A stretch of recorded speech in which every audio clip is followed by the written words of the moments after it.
Hi dears, welcome back to our channel Shafa Creations. உங்களுக்கு இந்த மாதிரியான hand embroidery workல ரொம்பவே இன்ட்ரெஸ்ட் இருக்கு அப்படினா இந்த சேனலை மறக்காம subscribe பண்ணிக்கோங்க. கூடவே பக்கத்துல இருக்க bell icon-ஐ click பண்ணிட்டு அதுக்கு மேலே தெரியுற ஆல்ங்கிற ஆப்ஷனையும் செலக்ட் பண்ணுங்க. அப்பதான் நான் அப்லோட் பண்ற எல்லா வீடியோஸையுமே நீங்க மிஸ் பண்ணாம ரெகுலரா பார்க்க முடியும். இன்னைக்கு நம்ம ஏற்கனவே ஸ்டிட்ச் பண்ண ப்ளவுஸ்ல நார்மல் நீடில் யூஸ் பண்ணி ஒரு பீட் வர்க்ல ஒரு மேங்கோ மோட்டிவ் டிசைன் எப்படி போடுறதுன்னு தெரிஞ்சுக்கலாம். இந்த saree பாத்தீங்கன்னா half white கலர்ல இருக்க ஒரு golden printed saree. இதோட border வந்துட்டு மெரூன் கலர்ல velvet clothல கொடுத்திருக்காங்க. இந்த clothக்கு மேல ஜரியில இந்த மாதிரி mango motifs கண்டினியூவா வர மாதிரி டிசைன் பண்ணிருக்காங்க. இதுதான் அந்த சாரியோட blouse. ஸ்லீவுக்கு சாரியில இருக்க மாதிரியே border அட்டாச் பண்ணிருக்காங்க. neck lineல பாத்தீங்கன்னா golden கலர்ல ஒரு small piping கொடுத்திருக்காங்க. இதோட one sideல மட்டும் ஒரு mango டிசைன் இருக்க மாதிரி நம்ம draw பண்ணிக்கலாம். இந்த மாதிரி ரெண்டு மேங்கோ டிசைன் ஜாயிண்டா இருக்க மாதிரி வரைஞ்சுக்கோங்க. இதுக்கு நான் கிளாஸ் மார்க்கிங் பென்சில் யூஸ் பண்ணி வரைஞ்சிருக்கேன். உங்களுக்கு வரையிறது கஷ்டமா இருக்குன்னா ஒரு பேப்பர்ல வந்து ஃபர்ஸ்ட் வரைஞ்சுக்கோங்க. அதுக்கு அப்புறமா அந்த ஷீட்டை மேலே வச்சுட்டு அதுக்கு மேலே எல்லோ கார்பன் ஷீட் வச்சுட்டு வரைஞ்சிங்கன்னா அழகாக வந்துட்டு நீட்டான ஒரு ட்ரேசிங் உங்களுக்கு கிடைக்கும். அதுக்கு மேலே நீங்கள் டிசைன் பண்ணிக்கலாம். ஃபஸ்ட்டு ஒரு எம்ப்ராய்டரி ஹூப் எடுத்துக்கோங்க.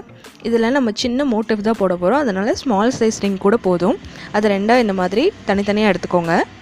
அதில் உள்ளே இருக்க ரிங்கை வந்துட்டு இந்த ப்ளவுஸ்க்கு பேக் சைடில் இந்த மாதிரி வச்சுக்கோங்க. கரெக்டாக அந்த டிசைன் சென்டரில் வர மாதிரி பார்த்து வச்சுட்டு நல்லா சுருக்கம் இல்லாமல் கிளியராக எடுத்து விட்டுக்கோங்க சுருக்கத்தெல்லாம். இப்போ வெளியில் இருக்க ரிங்கோட ஸ்க்ரூவை வந்து லூஸ் பண்ணி விட்டுட்டு மேலே வச்சு ஃபிக்ஸ் பண்ணுங்கள்.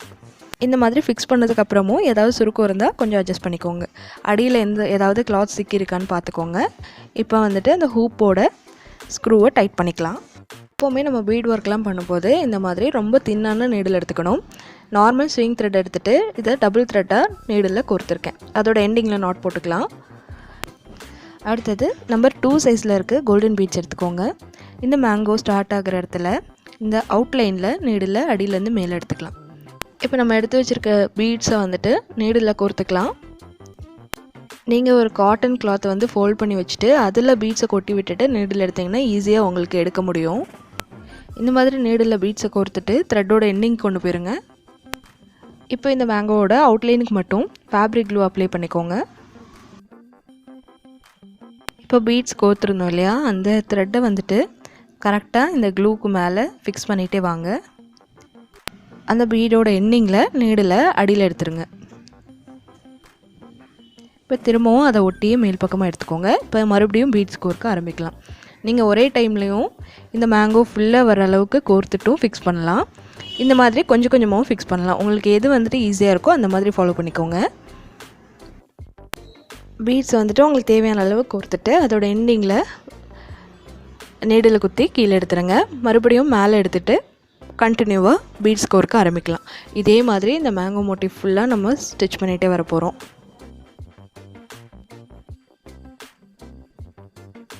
இப்போ ஒரு அவுட்லைன் கம்ப்ளீட் ஆகிடுச்சு. அடுத்தது நம்பர் 3 சைஸ் பீட் எடுத்துக்கோங்க. இது அதை விட கொஞ்சம் பெருசாக இருக்கும். இப்போ நம்ம ஏற்கனவே ஸ்டிச் பண்ணதுக்கு உள்பக்கமாக க்ளூ அப்ளை பண்ணிக்கோங்க. ஏதாவது ஒரு ஸ்டார்டிங் பாயிண்டில் நீடில் அடியிலேருந்து மேலே எடுத்துகிட்டு நம்ம ஏற்கனவே பண்ண மாதிரி இந்த பீட்ஸையும் இன்னொரு லேயர் கொடுத்துக்கலாம். போடுற அந்த அவுட்லைன் லேயர் மட்டும் கரெக்டாக போட்டுட்டிங்கன்னா அடுத்தடுத்த லேயர்ஸ் உங்களுக்கு ரொம்பவே ஈஸியாக இருக்கும். அந்த லைனை ஒட்டியே இந்த மாதிரி ஸ்டிச் பண்ணிட்டு வந்துடலாம். அதனால் ஃபஸ்ட் லைன் ஸ்டிச் பண்ணும்போது மட்டும் நம்ம வரைஞ்சிருக்க ஷேப் மாறிடாமல் கொஞ்சம் கவனமாக ஸ்டிச் பண்ணிக்கோங்க. செகண்ட் லேயர் கம்ப்ளீட் பண்ணிட்டோம். இப்போ தேர்ட் லேயர் போட போகிறோம். நம்ம ஸ்டிச் பண்ணியிருக்கிறதுக்கு உள்பக்கமாக இன்னொரு லேயர் வந்துட்டு க்ளூ அப்ளை பண்ணிகிட்டே வாங்க. இப்போ இந்த இடத்துல நம்ம ஃபஸ்ட்டு யூஸ் பண்ணோம் இல்லையா நம்பர் 2 பீட் ஸ்மால் சைஸில், அந்த பீட் யூஸ் பண்ணி உள்ளே ஒரு லேயர் ஃபில் பண்ணிக்கலாம். இந்த க்ளூ அப்ளை பண்ணுறதால நீங்கள் இந்த த்ரெட்டை ஃபிக்ஸ் பண்ணிட்டு வரும்போது ரொம்பவே ஈஸியாக இருக்கும். வேலையும் நமக்கு ஈஸியாக முடிஞ்சிடும். அதுக்காக தான் இந்த க்ளூ பேஸ்ட் பண்ணிவிட்டு அதுக்கப்புறமா ஸ்டிக் பண்ணுறது. இப்போ இதே மெத்தட் ஃபாலோ பண்ணி இன்னொரு மேங்கோ மோட்டிவ்க்கும் நம்ம அவுட்லைன் ஃபில் பண்ணிடலாம். இதுக்கு வந்துட்டு ஒரே ஒரு லேயர் கொடுத்தா போதும். இதுக்கு நான் வந்துட்டு நம்பர் 3 கோல்டன் பீட் வந்துட்டு யூஸ் பண்ணியிருக்கேன். இந்த பெரிய மோட்டிஃபில் வந்துட்டு சென்டரில் லீஃபுக்கு போடுற மாதிரி ஒரு லைன் க்ளூலே இந்த மாதிரி அப்ளை பண்ணிக்கணும். இதுக்கு மேலே கோல்டன் கலர் ஜர்தோசி வந்துட்டு ஸ்டிக் பண்ணிக்கிறேன். இப்போது கோல்டன் கலரில் திலகம் ஷேப் ஸ்டோன் எடுத்துக்கிட்டேன். நம்ம ஏற்கனவே ஜர்தோசி ஸ்டிக் பண்ணோம் இல்லையா, அதோட 2 சைட்லேயும் கொடிக்கு இடையில் லீஃப் இருக்க மாதிரி இந்த ஸ்டோன்ஸை ஒட்டிக்கலாம். இப்போ அடுத்ததாக அதே கோல்டன் கலரில் மைக்ரோ பீட்ஸ் எடுத்துக்கோங்க. இதை நீடில் யூஸ் பண்ணி ஸ்டிச் பண்ணலாம் முடியாது, ரொம்பவே ஸ்மால் சைஸாக இருக்கும். இதை யூஸ் பண்ண போகிறோம். அதுக்கு முன்னாடி இந்த லீவுக்கு இடையில இருக்க கேப் ஃபுல்லாக க்ளூ அப்ளை பண்ணிக்கோங்க. க்ளூ வந்துட்டு ட்ரை ஆனால் ஃபுல்லாகவே அந்த ஒயிட் கலர் தெரியாது, அதனால தாராளமாகவே அப்ளை பண்ணிக்கோங்க. அதுக்கு மேலே இந்த மைக்ரோ பீட்ஸை தூவி விட்டுருங்க. கொஞ்சம் எக்ஸஸாகவே தூவிடுங்க. இந்த மாதிரி லைட்டாக ப்ரெஸ் பண்ணி விடுங்க. அப்போ தான் எந்த கேப்பும் இல்லாமல் உள்ளே போய் செட் ஆகும். திலகம் ஷேப் பீட்ஸ் வந்துட்டு கோல்டனுக்கு பதிலாக ரெட் கலர் யூஸ் பண்ணாலும் ரொம்பவே அழகாக இருக்கும். அதே மாதிரி இன்னொரு மேங்கோலையும் ஃபுல்லாக க்ளூ அப்ளை பண்ணிட்டேன். ஒரு பேர்ல் ஹாஃப் பீட் வந்துட்டு எடுத்திருக்கேன், அதை அங்கங்கே ஒட்டிக்கிறேன். அங்கங்கே இந்த மாதிரி வச்சதுக்கப்புறமா இதுலேயும் இடையில இருக்க இடம் ஃபுல்லாக ஃபில் ஆகிற மாதிரி மைக்ரோ பீட்ஸ் வந்துட்டு கொட்டிடலாம்.